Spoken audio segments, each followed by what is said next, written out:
The Microsoft Learn Student Ambassador Program, previously called the Student Ambassador Program, brings together students from across the globe under one umbrella.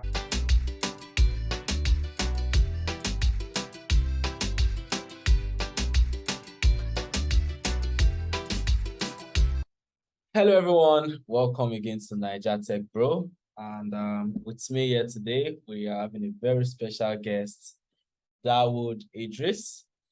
And basically, don't let me do the introduction. I think I would love Dawuda to do the introduction of himself, basically who he is, so we get it from the horse's mouth himself. Welcome, Dawuda. Can you just give us an introduction of yourself? Yeah, absolutely. Thank you so much. Thanks for having me here, Damilola. I think we did meet about 2 years ago, right? In the ambassador community, virtually, right? Yeah. I think it's since 2019, I guess. Yeah. So it's been a while. I remember. It's been a while. Yeah. So my name is Dawuda. Currently, I'm the Chief Executive Officer and also co-founder for a financial technology company in Ghana here called Save Cash.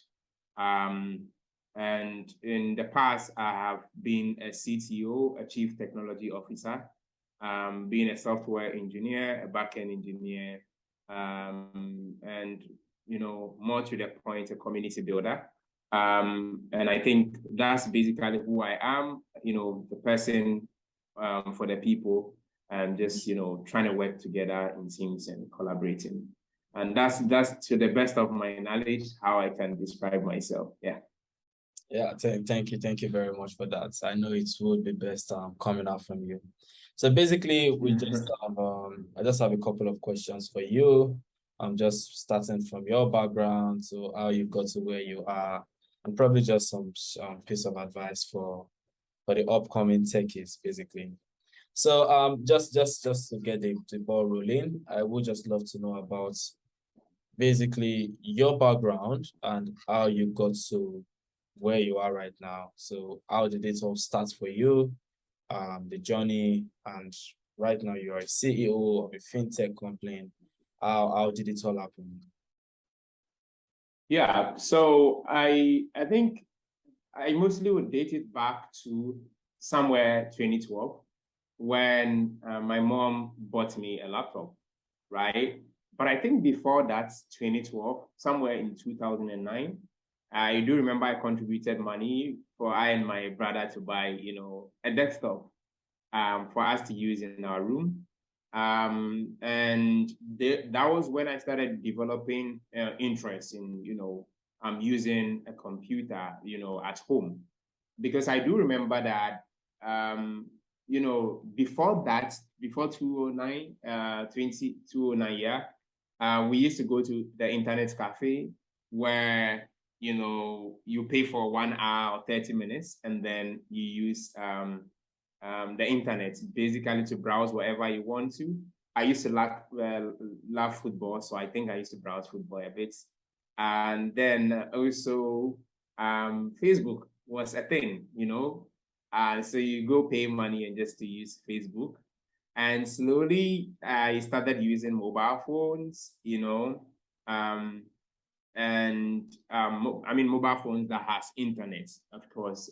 Before wasn't mobile phones with internet, right? And so those just, kind of created little pieces and curiosity in my mind, because there were times where I just wanted my name to be on the internet. Because I used to love football, the name they used to call me then was Dawdino. I used to really love Ronaldinho as a role model. And so I would, go to the internet and type my own name there, trying to find something about me, and there was nothing to find. And I just knew that one day I'll put my name on the internet too, just like the way you find Ronaldinho and co, right? So right from there, the little pieces just juggle in and out. And in 2012, my mom bought me a laptop, and then I started to, figure out a lot about it. The laptop that we bought back then at home, I remember my brother told me that, oh, you can do maybe Beacon, typing training and what's not. But I mean, that didn't go so well. It didn't give me like so much time to be able to use it. So it was more like for my brother than me contributing to buy something, you know. So yeah, I think mostly 2012 when I had my personal laptop, I was in high school then. I think I was in SHS2, senior high school too. That's how we call it in Ghana here. And so yeah, I'll get to use the laptop and also fix laptop for other people.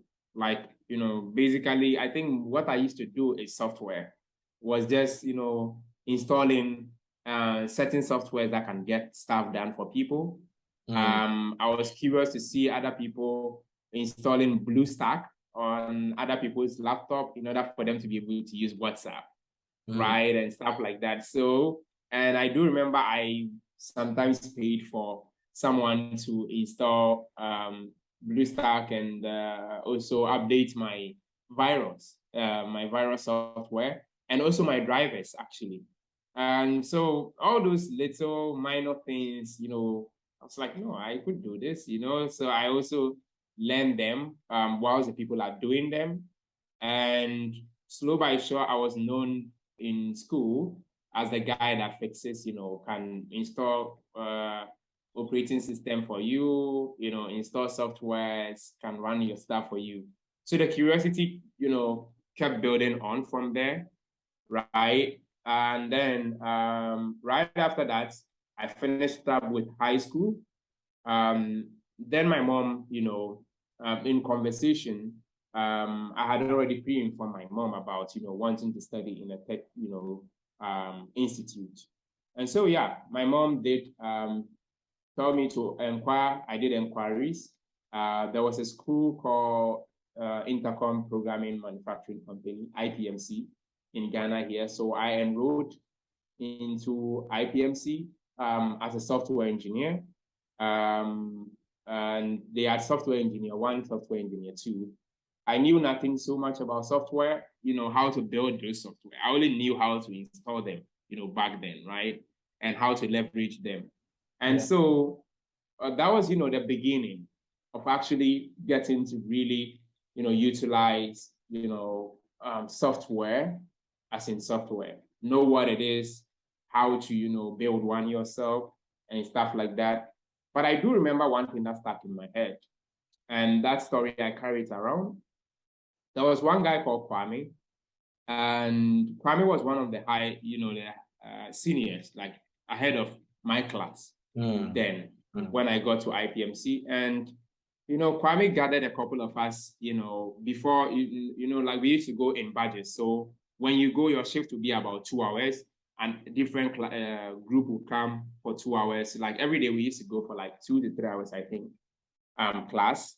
And so Kwame put a couple of us together and opened a simple web page, right?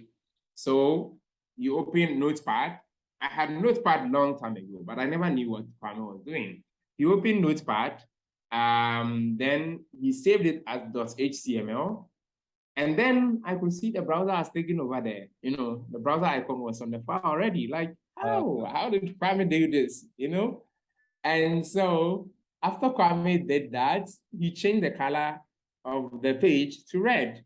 I'm like, oh, well, that's interesting. Like the guy is literally, you know, not having internet, but is able to do this. I was like, you know, so amazed and I was shocked, you know, to see what was happening. And so I got more curious. I got home, started to, you know, search around for HTML, you know, how to use the tags, got some errors, and it never stopped. You know, that's how, yeah, the journey actually began, you know, moving into tech, yeah. Yeah. Wow. That's a nice journey. I think one basic thing I realized about this journey is the curiosity from the beginning. And I think I would say you were also lucky enough to get more of a guidance, or more of some guidance / mentorship. I wouldn't call it I don't exactly mentorship, but then some points guide to the right points. Yeah, very solid one, very solid one. So Yeah. I know you were a member of the Microsoft Student Partner Community, and I believe it's just around when you left, you started Bezo Money, you joined Bezo Money or so. So just still around your foundation, I would love to know about the it was called Microsoft Student Partner during your time. So I'd love to know about the Microsoft Student Partner Community, which is now the Microsoft Learn Student Ambassadors Community, the impact of that also to you. So hopefully a couple of students watching would probably consider joining the Microsoft Learn community. And yeah. And then also after that, I would basically just love to learn how you got your first job post university and how you came about finding Bezel. I mean, Sensive, no Steve Cash, yeah. Steve Cash, yeah. I So that's very well. So I think through my passion for helping people, I didn't know I knew that I needed external help as well. And one of the things that I knew that I could also do was to expose more students to other campuses so that they will know what is happening in other schools, right, in computer science. But far from that, to help people, and it's not just tech, but as much as I can help people to understand and navigate their ways in life, it becomes very important to me.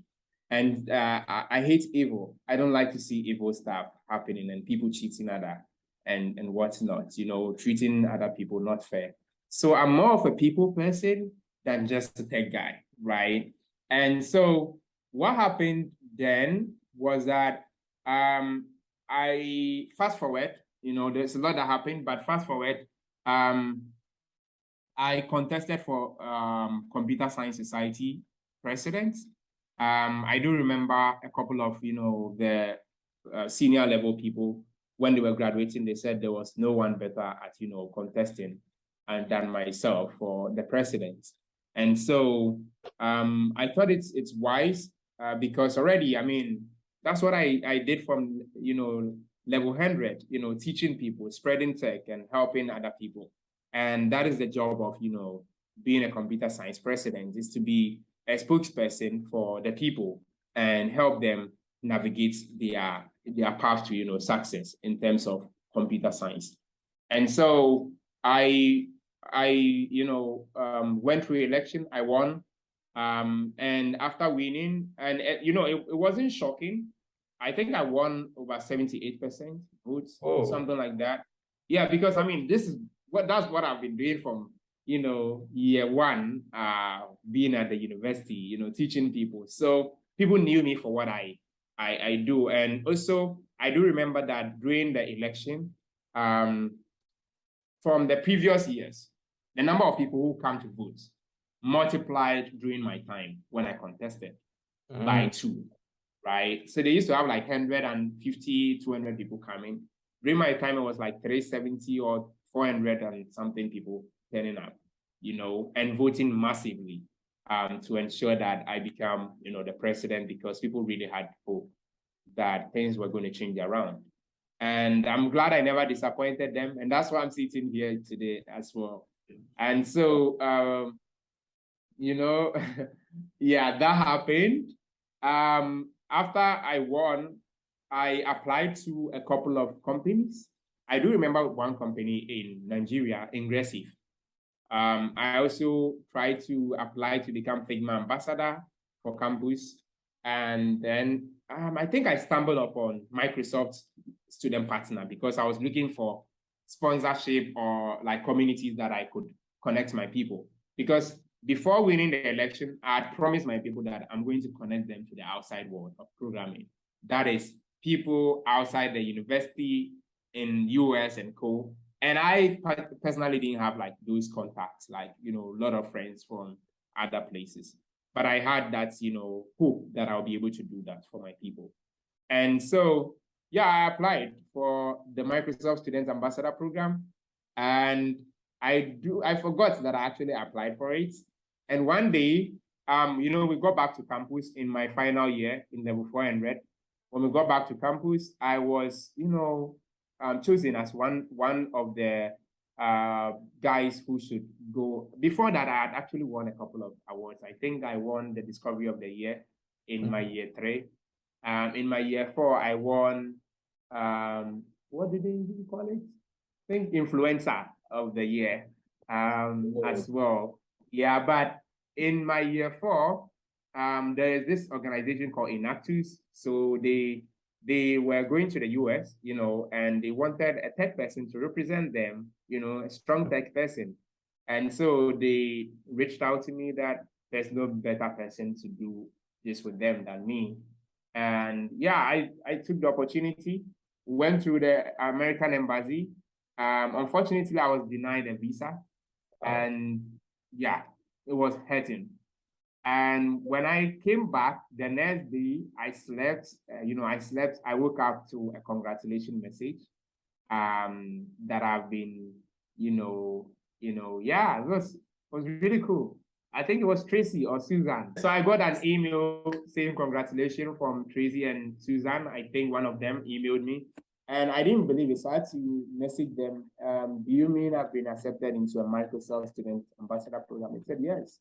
That was really amazing because I lost one opportunity yesterday and I found another. Yeah. That can help my people. And so I checked out what are the, what is it? What are the benefits? What would you learn? And to my surprise, it was really cool. And then I remember we used not to use Microsoft Teams. They invited me to join a Facebook, group. So they had a Facebook group where they invite all of us to join and then interact. And before they would do orientation, I had hosted, I think, a PowerPoint, program, a Microsoft Office program or something like that. And I shared pictures in the group, and then they were inspired, like, that's so cool, because that is what student ambassadors do. But yeah. So my pictures were showed as one of the examples in our first call.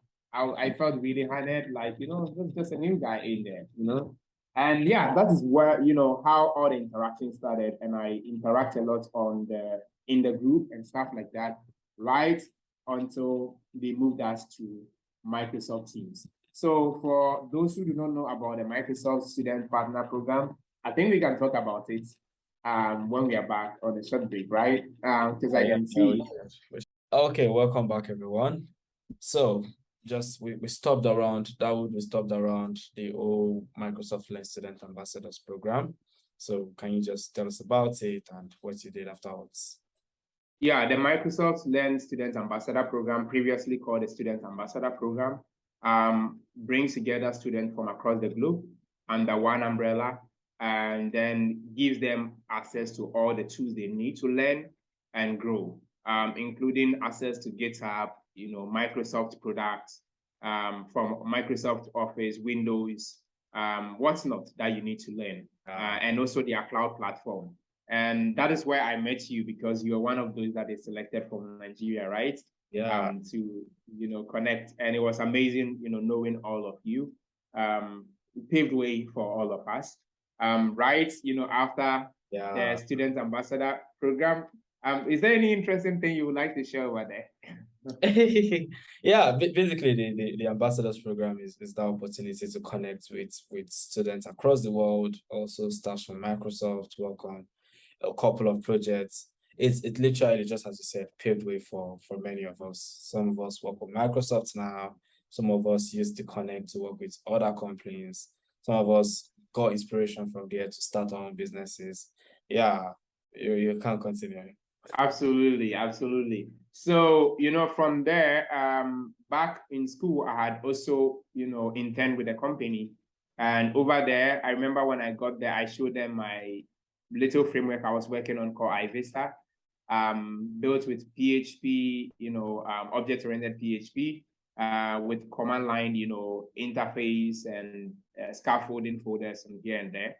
And so over there, I also changed the way that the company works, right? I use GitHub, then they used not to use GitHub. They used to like upload their files through FileZilla and all those stuff. Whoa. And whatnot, And so then I I inspire them with, how I work, using GitHub, using product management tool like Asana, using object-oriented PHP because they used to use PHP, and also using Laravel like frameworks and JavaScript and, Vue.js and what's not. So it was an inspiring time working with the company as an intern. By the time I left there, they had, incorporated the way I worked as one of their workflow. Up to date, they do that. They've basically advanced, but you still see all the fundamentals over there. And right after I graduated, they called me back to join them as software engineer, as backend engineer in particular. And so I joined, for like a year. And after the year, I decided to take up a contract, a 4-month contract to a village.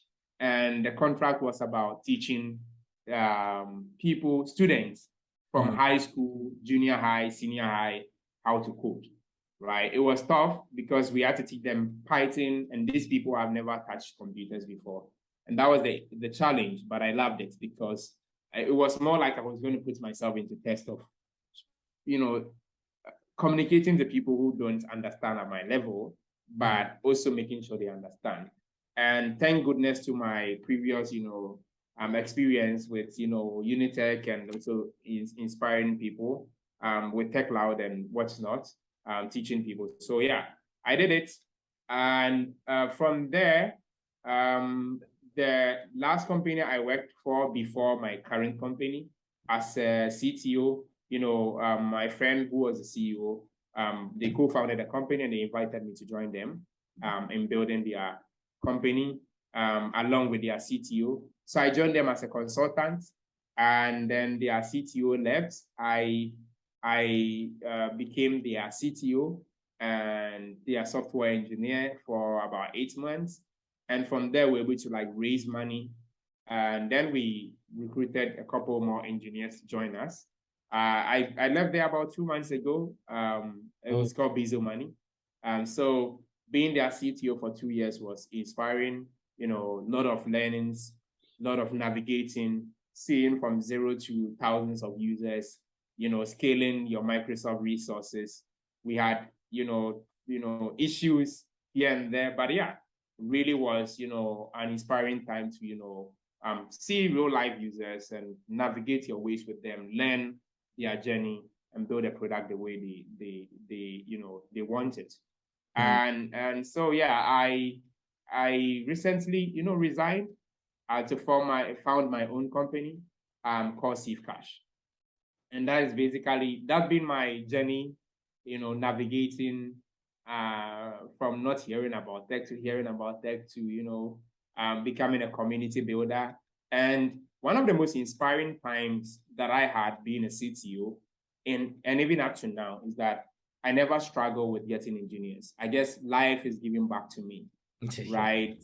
Yeah, because I built, you remember what I told you, that TechCloud at a point was about train the people and later they'll become your software engineers. Yeah. And to be honest, not the people that I even trained are my software engineers now, but it's more like how life gives. Sometimes you give it to someone, but you get it from elsewhere. Yes.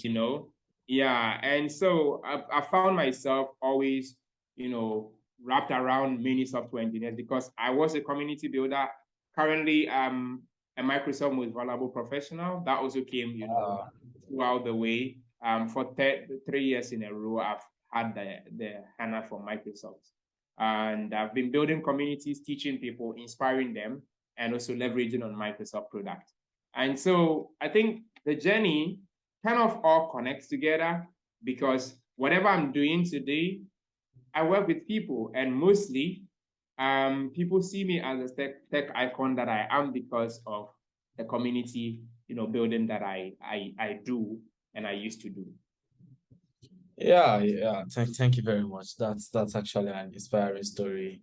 Looking at it, started from you being curious to you getting some form of guidance or guide as to what to do, and then moving on to you giving back, which is actually one of the most important parts. You're giving back to your community, training, and you kind of figured out a way to still make money from the training, which is which shows some entrepreneurial spirit.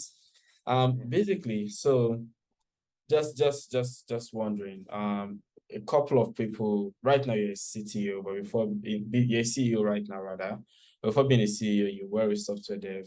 And a couple of people are looking into going to software dev, especially in Africa, where internet can be a challenge, electricity can be a challenge, the laptop itself or the computer itself can be a challenge. Do you have any advice on how the basic African or anyone basically from anywhere in the world can still go into tech, learn the basics, irrespective of the limited resources they have? Yeah, today it's much more easier, to see a community around a tool that you would want to use to learn. If it is PHP, if it is Python, whatever, you have a lot of people, right? And I think one of the good things that Microsoft and most of the companies have done is to build, most of us to build people, right? So we've been able to create a lot of content around the world. We, the young ones, including the Microsoft employees and what's not. We built a lot of content that people could just, if you search for Dawuda Idrisu, you will see a programming language coming up that I was teaching, right? If you search for Damilola, you will see Damilola teaching, a programming language or a tool or whatnot, right? And so I think, yes, there is a challenge. But one thing that I have always told people is to not to, you don't need to, be consumed by the inspiration, seeing Dawood and other people doing stuff. Don't get consumed by it. Rather, you should become the inspiration. And becoming the inspiration begins with doing whatever that it takes to get to where you want to be, right? So the good thing is that despite internet and what's not, we do have mobile phones. We buy data despite the difficulties, right? And you could just start using your mobile phone to code, right? Yeah, you can go to W3 schools, download this cool stuff and try them in the browser with your mobile phone, right? And, show the passion and the zeal that you have to become, or you want to become, a software engineer, right? One of the things that I noticed behind you is a lot of books that you are reading, right? You can see I read a lot of books as well, right? There's this book called The Alchemist, and The Alchemist says that there's a part of it that says that when you want something, the universe conspires to help you achieve it. So you need to have a state of mind of wanting to be in tech. Okay, and the laptops, the internet, the cool places you would want to sit and code, they will come to you. I do remember, that long time ago, maybe 2007 or something, there used to be this family that they were called Osei family or something like that, Sasu family. My young, childhood mates, and his, their family. And their dad bought them a toy computer that they can save, they can save their notes and co on it. Those times I didn't have, access to computer and what's not. So I used to go to them and then we use it together and stuff like that. And I always told myself that one day I'll own a computer and I'll sit in the dark with my hoodie. And that's what I pictured, long time ago. That's a very long time ago. And I go to a point I have like 3 laptops, what's not, and stuff like that, right? A lot of phones and what's not. So you need to have the want, I want to be this, right? And navigate your ways to it, navigate your ways properly to it. No need to force things, just have a good conscience, good mindset, a fighter or a dreamer who wants to, achieve something. So despite where we come from, it doesn't matter. To be honest, I don't think I would have gotten here without struggles. The struggles, not having something is what pushed me always. to have something today. So the absence of nothing shouldn't be a discouragement. It should be an encouragement, and life just goes on that way. Whatever you want, how you define life is how it becomes. So yeah, today there is a lot of, resources online. If you want to get into tech, go to YouTube, type how to become a software engineer, how to become a tech person. Type anything that comes into your mind, and then you will get, to see my video, Damilole's video, many ambassadors, many software engineers who are doing free content there, advising people how they could become software engineers. And there's no better field to work than being a software engineer. As inflations and things are running around, I know my software people are taking USD and they are like, super chill, cool dudes, Yeah. I actually agree with everything you've just said. Basically, if you're curious, you will find answers. And I think one very important thing is look for communities. It's a very good motivational environment so that when you are giving up, they can encourage you. When you're frustrated, they can always guide you. Yeah, basically. Thank you very much, Dawood. Just one question just by the side. I know you're really into tech. You grew up around tech, passion for computers, passion for building things. But then I'm just wondering, if not tech or software development, what do you think you would have done? If not tech, what would you be? Yeah, that's really a very good question. I think if not tech, it would have been tech. I'm very sure about that. Yeah, I'm very sure about that. Not yeah, law. Yeah, I limit, I don't have so many options when I decide to do things. Like right now, I'm running Thief Cash, and that is it. That's the company, and I would do whatever it takes to make it work, right? Bring people on board, inspire other people to believe in my dream, believe in my vision, believe that we share common goals and achieve it. So when I set one goal, that is the goal that I go with until it works. I don't see options. I think having too many, having options, I see it to be, it's not my thing, right? Just go for it. Yeah. So if not tech, I'm sure it would have been tech, because I remember growing up in my head wanting to become pilot or whatever. But then I know that the knowledge that I started consuming got nothing to do with, becoming a pilot or whatever. And also, I learned economics and a couple of history and co in high school as my, course that I used to do. But I didn't see myself ending in any of that, with time. I learned geography and what's not. I had passion. I passed them most than any other course, but life just navigated, and I knew if not tech, it should be tech. Wow. Thank you very much. This is really inspiring. I remember then in the community we used to call you Dawuda Inspire. This is the exact reason. This is the exact reason. So I guess we'll be wrapping it up here. We'll be rounding off here. Thank you very much, Dawood. You've really inspired around your journey, very inspiring, irrespective of the odds. Right now, you own your organization. I was checking your website out, and I can't wait for the product to be fully launched.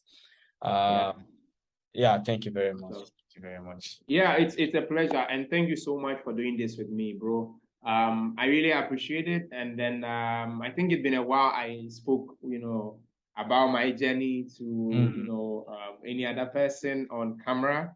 And so it's really great, doing this again. And yeah, I look forward to seeing you in person one day, either in Nigeria or in Ghana. Either of it will work. Very soon, I'm sure. Okay. Thank you very much. Bye. All right, thank you. Take care. Bye.